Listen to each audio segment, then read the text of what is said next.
Hello everyone, मैं ब्रिजेश पांडे आप सबका अपने यूट्यूब चैनल पे एक बार फिर स्वागत करता हूं। आज का जो हमारा लेक्चर है स्टूडेंट बहुत ही इंपॉर्टेंट है। ये प्लस वन में तो आपके स्ट्रक्चर ऑफ एटम में आते ही आता है, प्लस टू के अंदर फिजिक्स के अंदर भी ये टॉपिक आपका इंक्लूडेड है। तो जो बच्चे स्टूडेंट की प्लस वन के उनको तो यहाँ पे हेल्प करेगा, प्लस टू में भी आपको ये काफी इंपॉर्टेंट टॉपिक है। और जिन स्टूडेंट ने बोहर्स एटॉमिक मॉडल थ्योरी की, जो इससे पिछली मेरी वीडियो है जिसमें मैंने मेन पॉइंट और अजम्पशंस बताए थे, अगर अभी तक नहीं देखी है तो यहाँ पे वीडियो के ऊपर आई बटन आपको दिखाई दे रहा होगा, इसको दबा के आप उस वीडियो को भी एंड बाद में देख सकते हैं। तो स्टार्ट करते हैं student, Bohr's radius formula derivation.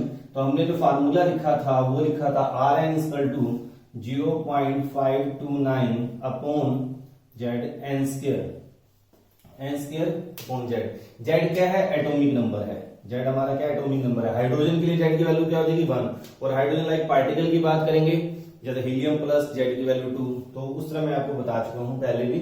और एन क्या है? हमारा नंबर ऑफ ऑर्बिट है, यानी के एल एम एन 1 2 3 4।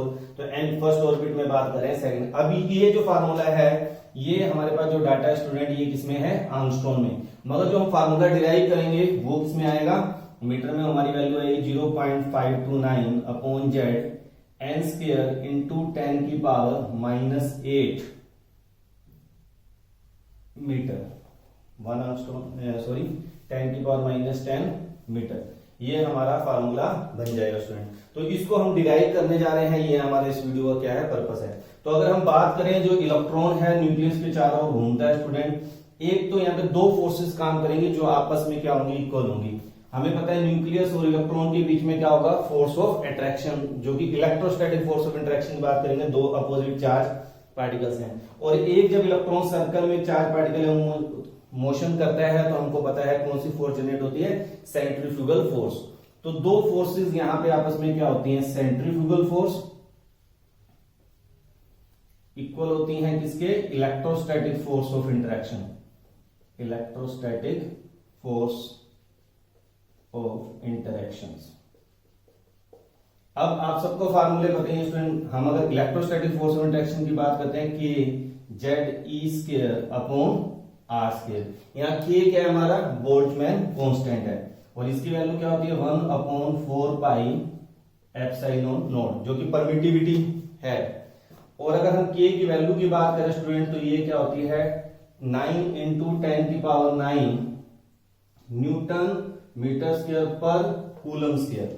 और अगर हम ये ऐसा यूनिट के अंदर स्टूडेंट बोल्ट्जमैन कांस्टेंट की वैल्यू होती है, आपको याद रखना है। और अगर हम सीजीएस यूनिट में बात करें तो के की वैल्यू क्या हो जाती है? 1, और यूनिट्स क्या होते हैं? डाइन सेंटीमीटर स्क्वायर पर कूलम स्क्वायर।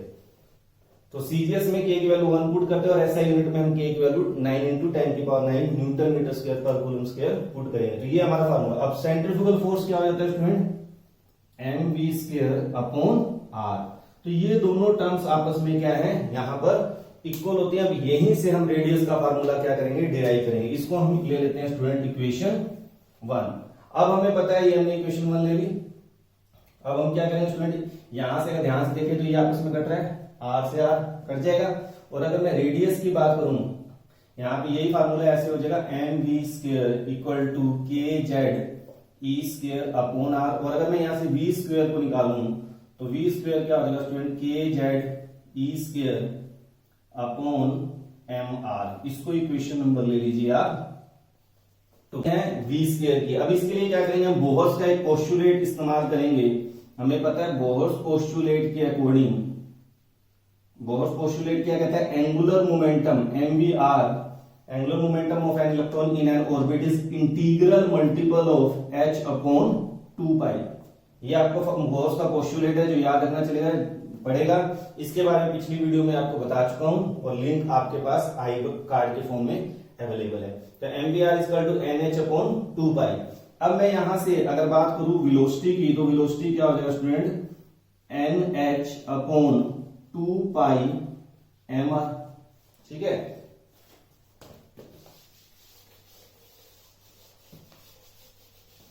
अब ये वाला डाटा स्टूडेंट हम इक्वेशन नंबर तो अब इसका स्क्वायर कर देते हैं, स्क्वायर ऑन बोथ साइड। तो क्या हो जाएगा? V square equal to N square H square, ध्यान से देखिए, 4 pi square M square R square. ये हमारे पास इक्वेशन 2 v स्क्वायर आ गया। अब हमें इक्वेशन 2 में ये वाला डाटा क्या कर देना है, पुट करना है, पुट इन 2।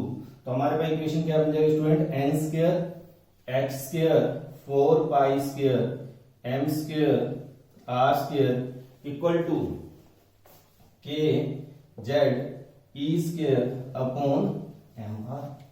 और अगर हम यहां पे अगर ध्यान से करें, इस रेडियस से इसका एक रेडियस कट जाएगा, आर की वैल्यू बढ़ जाएगी, और ये आर अगर मैं उधर ले जाऊं तो मेरे पास फार्मूला रेडियस का क्या बनेगा स्टूडेंट, ध्यान से देखिए, ये नीचे ये ऊपर चला जाएगा और ये वाली सारी टर्म इधर आ जाएगी। तो हमारा फार्मूला बन जाएगा N square X square upon 4 pi square. अब m से ये m भी कट जाएगा, तो यहां पे क्या बचेगा, केवल m के जेड ई स्क्वायर। तो आपने इनको क्रॉस मल्टीप्लाई करके हमने जब रेडियस की वैल्यू स्टूडेंट निकाली, तो रेडियस की वैल्यू क्या आ गई, N square S square 4 pi square M K, और इसी को हम सिंप्लीफाई करके ऐसे लिख सकते हैं N square H square 4 pi square M E square K Z. वही बात है, उसको हमने थोड़ा सा उस तरह कर दिया, बस थोड़ा बहुत चेंज किया ई स्क्वायर पहले। तो ये हमारे पास एक फार्मूला बन गया रेडियस का। जब इस फार्मूले के अंदर जो वैल्यू हमें पता है, जैसे h की वैल्यू क्या है, प्लैंक कांस्टेंट 6.6 इंटू 10 की power minus 34 joule second. Unit जरूर ध्यान रखना। अगर हम पाई की बात करें, हमें पाई की वैल्यू पता है 3.14। m क्या है, मास ऑफ इलेक्ट्रॉन 9.1 इंटू 10 की पावर माइनस 31 किलोग्राम। क्योंकि हम ऐसा यूनिट में बात करें, बोल्ट्जमैन कांस्टेंट इसकी वैल्यू मैंने अभी आपको बताई थी 9 इंटू 10 की पावर 9 न्यूटन मीटर स्क्वायर पर कूलम स्क्वायर। और z क्या रहेगा 1, किसके केस में, फॉर हाइड्रोजन। और अगर हम इसको z की वैल्यू यहाँ पे ना पुट करें तो हमारे फार्मूले के अंदर आ जाएगा। तो z क्या है 1 फॉर हाइड। तो जब हम ये सारा डाटा स्टूडेंट इस फार्मूले के अंदर पुट करेंगे तो हमारा जो रेडियस का जनरल फार्मूला बन के आएगा वो क्या आएगा, 0.529 10 की पावर माइनस 10। अगर हम जेड की वैल्यू पुट करते हैं तो कुछ नहीं आएगा, इंटू एन स्क्वायर। ये हमारा फार्मूला। और अगर जेड की वैल्यू हम पुट नहीं करते तो यहाँ अपोन में क्या है जेड। अब ये 10 की पावर माइनस, ये मीटर में है, 10 की पावर माइनस 10 मीटर क्या होता है, आर्मस्ट्रॉन। तो यही फार्मूला क्या हो जाए 0.529 एन स्क्वायर आर्मस्ट्रॉन। और इसी को हम 52.9 एन स्क्वायर पिकोमीटर भी कह सकते हैं, और इसी को हम 0.0529 एन स्क्वायर नैनोमीटर भी कह सकते हैं। और अगर हम जेड की वैल्यू को 1 पुट नहीं करते, hydrogen and hydrogen like particle की बात करते हैं, तो यहाँ पे अपोन में क्या आ जाएगा स्टूडेंट, जेड आ जाएगा, जो कि हमारा फार्मूला है। तो ये छोटी सी वीडियो में मैंने आपको डेरिवेशन ऑफ बोहर्स रेडियस को समझाया कि कैसे फार्मूला बोहर्स ने डिराइव किया। इसी फार्मूले का इस्तेमाल करके हम न्यूमेरिकल्स करेंगे नेक्स्ट वीडियोस में। अब नेक्स्ट वीडियो में हम बात करेंगे एनर्जी की, एनर्जी को हम कैसे डिराइव करते हैं।